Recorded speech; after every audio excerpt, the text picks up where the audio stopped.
Okay, so just continuing along in what we had started yesterday, is that once a kinyan is made, even when there's a condition placed in the shtar that might be interpreted as an asmachta, the kinyan itself implies that the person indebting himself to the condition is serious about the condition, and that it can't later be claimed that I was exaggerating.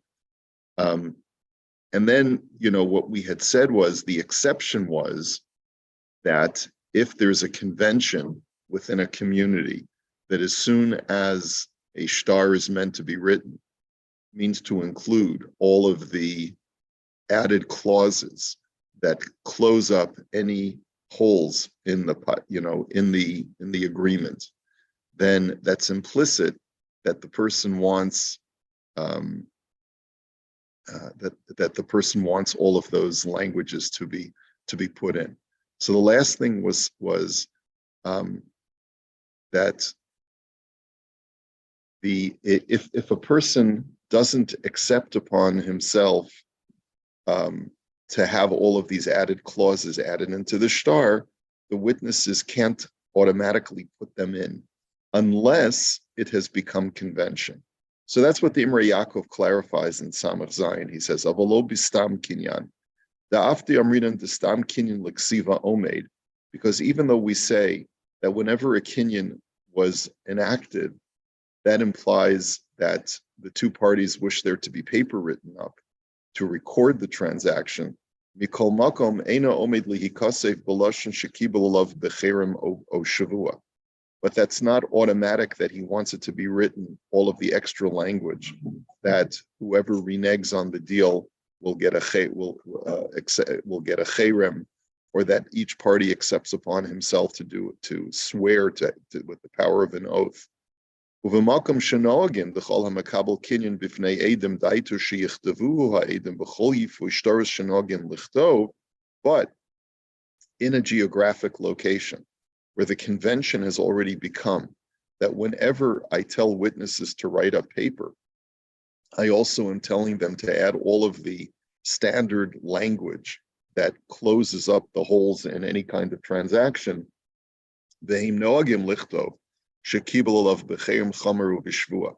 And the minhag already is to say that both parties have accepted that either party who reneges accepts upon themselves a ban, and they are giving the power of this transaction, the power of a shavua. It's not so clear that a person could later claim asmachta.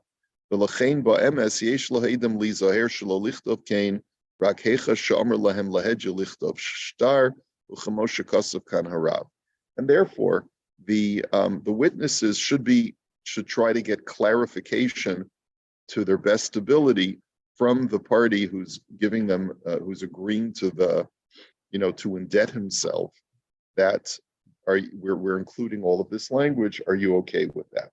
That's really the import of this whole halacha, is that you should be as clear as possible in the language of the shtar, and do your best to get consent from the person who's making the indebtedness, that he is happy with this additional language.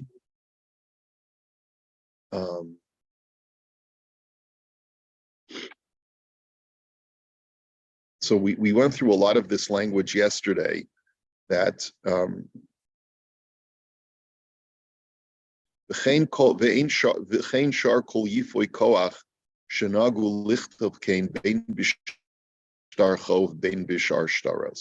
he says, and any other language that grants the holder of the promissory note the power to collect without any obstruction, if that's the standard minhag,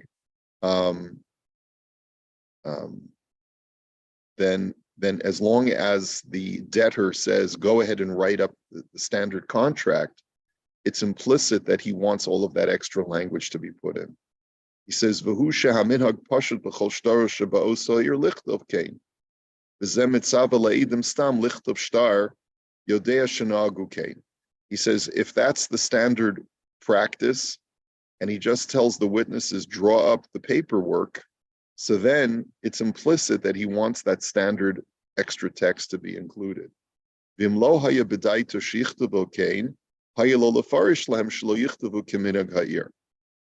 if he didn't want that added text to go in, which is the standard of the community, then the onus would have been on him to instruct them not to include it. And if he doesn't explain it to them, if he doesn't explicitly state exclude the standard language, then it's his loss. Okay, let's just do the Imrei Yaakov and all of this. Below Shavua Shelo Nifra, he says, what was the language over here? About below Shavua, right? He says it's also standard to include in the promissory note that the holder of this note can collect without being forced to take an oath in Beis Din. He says, "The belav hachi gamim yesh lo shtar yochol halov elachayvo shuvah im toein parati." He says the Shulchan Aruch points out that if a person comes with a promissory note and says, the note has $1,000 on it, if the debtor says, "I already paid you for it," even though he's got the promissory note, the Beis Din will make the creditor take an oath before he can use the promissory note. Now that's when we used to take oaths. And today, as you remember, we learned we don't impose oaths anymore in Beis Din. So in general, when a person comes to Beis Din with a promissory note, they have the power to collect. But when Beis Din was imposing oaths, all the debtor had to say was, "I paid this already," and the creditor could still prevail, but he would have to take a shvuah first. So if you put text in the document saying that with the presentation of this note, the creditor will be able to collect even without having to take an oath, so that has power. So therefore, the debtor can't coerce him to take a shvuah if he adds that extra text. Nowadays, that's not even necessary. That's not even necessary. The kibla b'cherim, but it could be. I don't know if this text is ever included. The kibla b'cherim, or if it's standard to say that the debtor accepts upon himself with cherim, that he should be placed under a ban of excommunication if he doesn't honor his debt. Another example that we gave of strengthening the language of strengthening the debt, bein bittul moda'a b'shtar mechira, bein kasvua b'shuka b'shtar matana. So, bein bittul moda'a b'shtar mechira, this nullification clause and public writing clause, I guess, is what we would translate these as. And he's going to explain what these clauses mean. He says, "Bittul moda'a b'shtar mechira dekaimelon imosar moda'a kodam shemochar." That we paskin that if a person makes a declaration, a disclosure before the sale, va'omar l'shnei edim du shezeh sha'ani mocher chayfetz ploni osoda ploni leploni. And he gives a disclosure as follows. He says, "I am selling my field." Shimon says in front of two Edom, "I am selling my field to Ruvain, but I only do so under duress." Okay? That harei hamecher batel. And if he does so, then technically he can later go to Beis Din and say that he wishes to annul the sale because he had told two witnesses privately that he was doing so under duress. This is a way, now I guess we have to appreciate that there were times in Jewish history, and it could even exist today, where there would be a Jewish mafia who would be part of the Jewish community, and they would come over to a guy and say, "No, Reb Yankel, you want to sell your property?" He would say, "No, I don't really, it's not for sale." And then the next night he would find that all of the windows in his house were broken. And then the guy would come the next day and say, "Reb Yankel, I just wanted to check, make sure you maybe hadn't changed your mind and maybe you'd like to sell your property now." And then eventually the guy would get the hint that it's going to not bode well for him if he doesn't sell his property. So of course, this is a horrible thing, right? But what recourse, what protection can a person who is coerced to sell his property have? He can say in front of two witnesses, I want you to know I'm selling this under duress. My safety has been threatened, and that's the only reason why I'm selling this property. Otherwise, I would never sell it. Later on,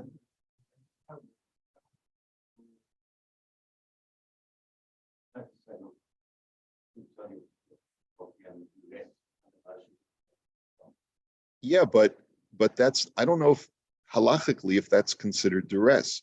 If I have to sell my property, generally speaking, no one sells real estate unless they're under duress of some kind. Generally, right? Isn't that true that most people? Yeah, I mean, in many situations, the Gemara's attitude is that generally speaking, you don't need to sell real estate unless you want to be more liquid, right? Otherwise, you would hold most of your holdings. Yeah, but financial duress, where no one is coercing you against your will, I don't think that would qualify. I don't think that would qualify that you could nullify the sale later on. I don't know. I don't believe so. I don't believe that would be a legitimate claim, that I only sold it because I needed the money. Oh no, those things definitely exist.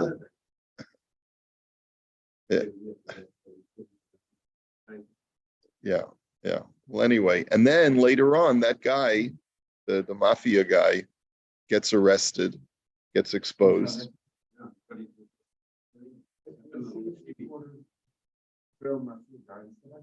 Really?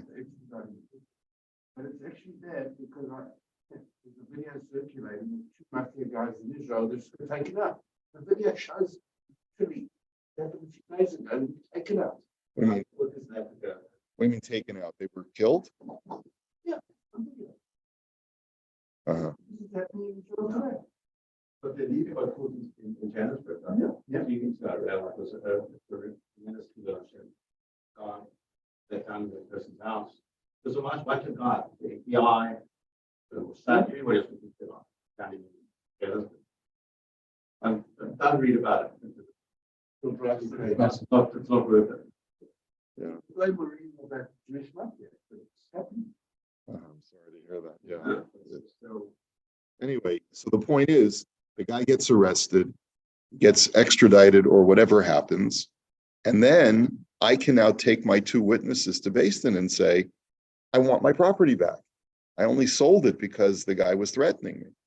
So this is what we call a moda'ah. A moda'ah is a notification or a disclosure to two witnesses that something wrong is going on and I don't really want to sell what I'm selling.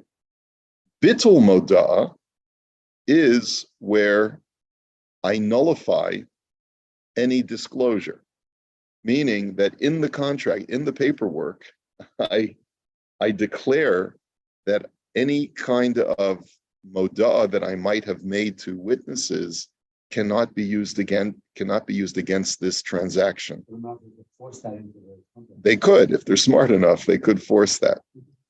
So va'afilu hechazi kama shanim motziim osa miyadu matzir adamim. When a person makes a moda'ah, then even if the other party had been in possession of the property for many years, the person could still utilize this moda'ah and annul the sale. But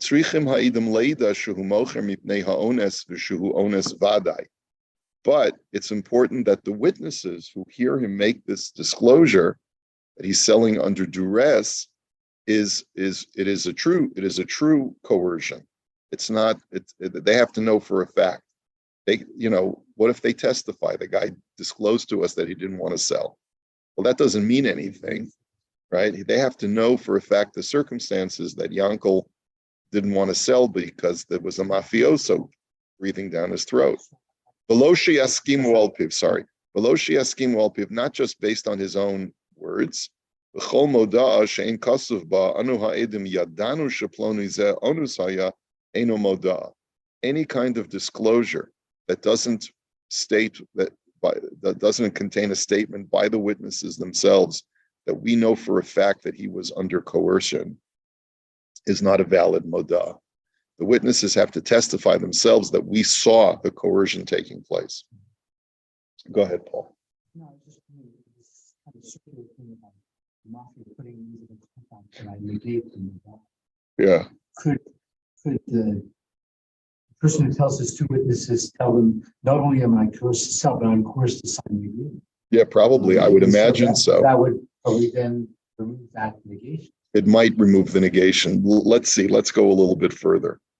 I'm familiar with this language because the term moda'a, when we sell the chametz, also appears in there as well. It's one of the methods of creating a kinyan is public declaration. Okay. And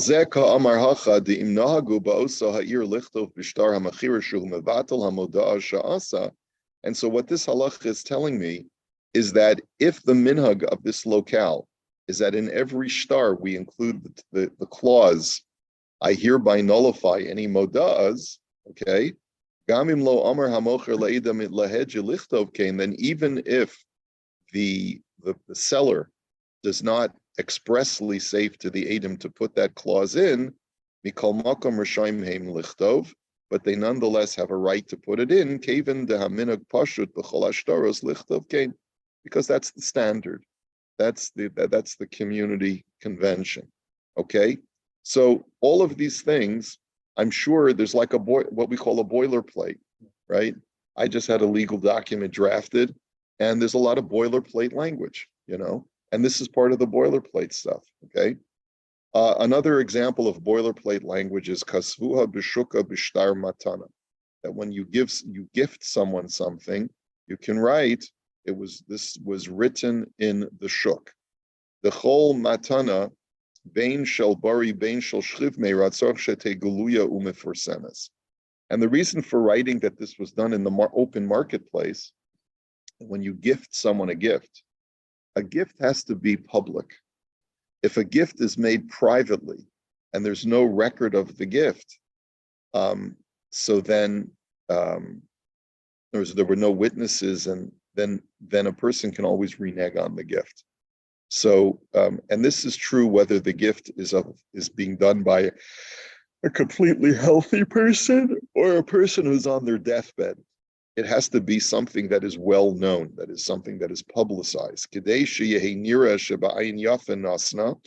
so that people can witness that it is being given of one's own free will without any reluctance. Especially, a person is on his deathbed, and some unscrupulous individuals might want to take advantage of his ill state, so they may put pressure. So therefore, it needs to be done in a way that is public. What the definition of public is, we're going to see now in a moment. Below mi baya im omer la'edim tischabou v'kisvu delo mahani. He says, not only when we say that it has to be made in public, it means that the gifter needs to know that there are witnesses. So, for example, let's say the giftee says, I'm going to go into my rich uncle and I'm going to ask him first to give me something to declare that he's giving me over something, but I don't want him to know that there are witnesses. So you guys hide behind the door and listen in so that you can testify later. If he kicks the bucket, you can testify that he gave it to me. Okay? He says that's not going to work. He says, that the witnesses cannot do. They cannot hide and later bear testimony that the gift was made. But he says, even if he tells the witnesses, just write up that my uncle gave me this gift, it's not valid unless there's a clause in there that says it was done as a public gift. Ela imkein omar kasvua b'shuka b'chismu b'farhesia v'chayotze bazeh. unless the person, the giftee, who wants to record the gift says, write it in the marketplace or sign it publicly or something else to that effect, where it's clear from the text that the transaction of the gift was made in the presence of witnesses, where the gifter is aware of the witnesses. Lefichach kol shtar matana she'en kasav bo va'amar lanu hanosein shabo ashavu bishvakim uverachavos v'kisvelo matana geluya umeforsemes v'chayotze bazet. So therefore, standard language in any document that records a gift contains the language. Is this true in secular law also? I don't know. That it has to it has to be recorded in the shtar that that the gifter said, write this gift document in the marketplace or in the street, and write it as an overt or a completely exposed and public gift. Some language that has to demonstrate that this was not done in privacy between the two parties, that it has to be recorded in the shtar matana that it was done publicly. So, and if it's not, Choshen shema matana misuteresi v'lo zacha b'hamakabel, then we are, if it doesn't say that text explicitly, we have to fear that perhaps this was a covert gift where the gifter was not aware that this transaction was being witnessed and being documented, and therefore the giftee cannot claim ownership of the gift. And that's true even if a kinyan was enacted. But if it was done privately without witnesses, or if it was done without the gifter knowing that there are witnesses, so then it's not valid. Amnam ha'idna, he says, however, today, yesh misha omer delo chashinan listama. Some say that you don't need that language to appear explicitly in shtar.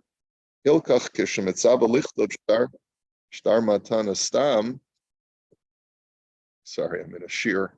Let me just let this person know that I'm in a shir.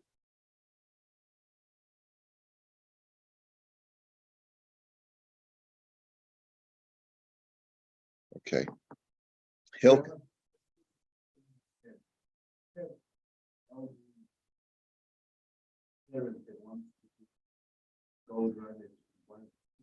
Right.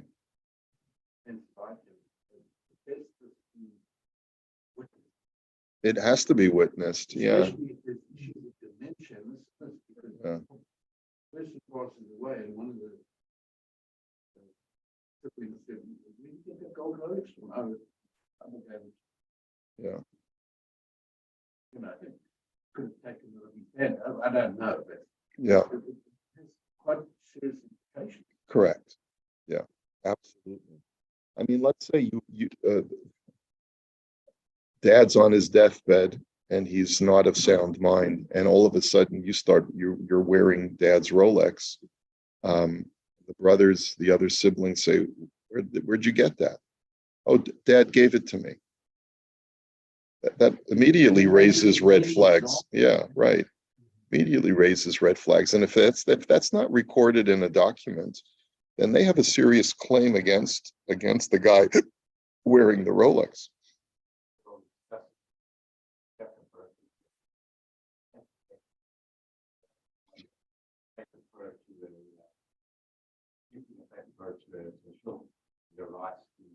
That's right. That's right. Well, we did mention, especially when it comes to a Sefer Torah, Lloyd, that since there are some poskim who hold that if you relinquish ownership of your Sefer Torah to the congregation, you've lost the mitzvah, then it's implied that you retain ownership of the Sefer Torah, even if the shul is currently in possession of it. There was recently a din Torah that I think I may have mentioned to you. One of our members made Aliyah, and before he made Aliyah, he wanted to go to the shul where he was holding his family Sefer Torah. And the rabbi there refused to relinquish it. He says, this Sefer Torah belongs to us. I'm willing to give it to you if you replace it with another Sefer Torah of equal value. And then he argued, well, this is a special heirloom Sefer Torah. It's worth much more than a standard Sefer Torah. So you're going to have to give us a lot of money. So this is a tactic that, that I am not proud that a rabbi used. I told the person from our shul who made Aliyah, this was not our shul. It was a different shul, but the person was a member of our shul. And I advised him to take him to a Din Torah.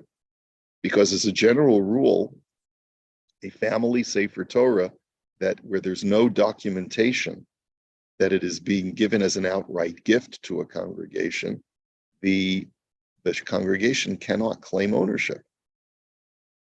But I think that's more of a special case. Let's say, yeah, but let's say neither party can find the paperwork. It depends on the nature of the item.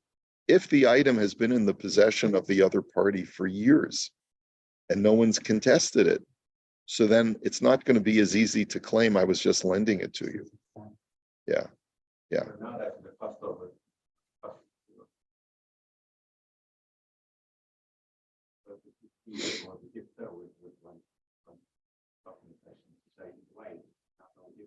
Right. That's right. That's right. Yeah, that's usually the case. Yeah. But the Din Torah happened and the member of our shul prevailed. Thank God.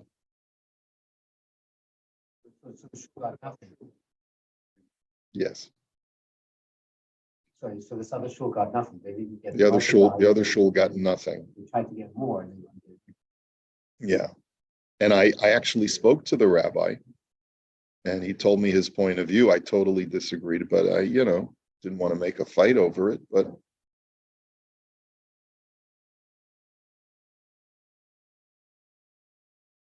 yeah. And what's the lesson? Don't trust rabbis. Okay. Anyway. Yeah. Have documentation. That's right. Have documentation on everything. That if you gift the Sefer Torah to the shul, generally it's understood that, and especially if the mantle says that this Torah belongs to the so-and-so family. That's what I did with my family Sefer Torah, the little one that we had down there. Yeah. Right. Well, I think I have to look at the language again.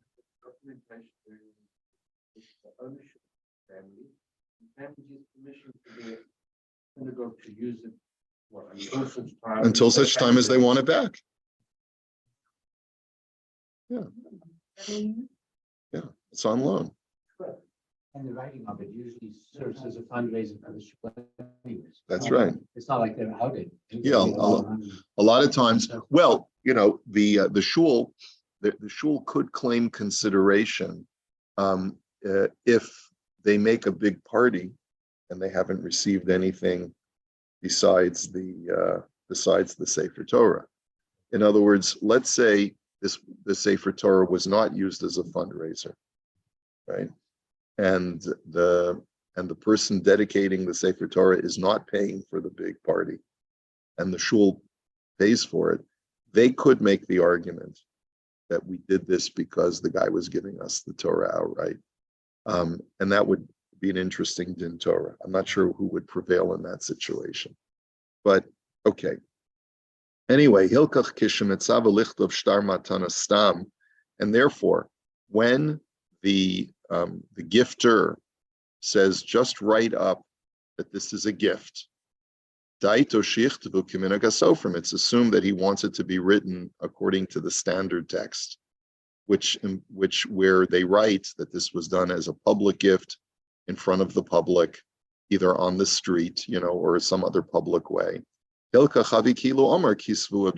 it's as if he therefore stated, write this in the marketplace. And we'll hold it here for today.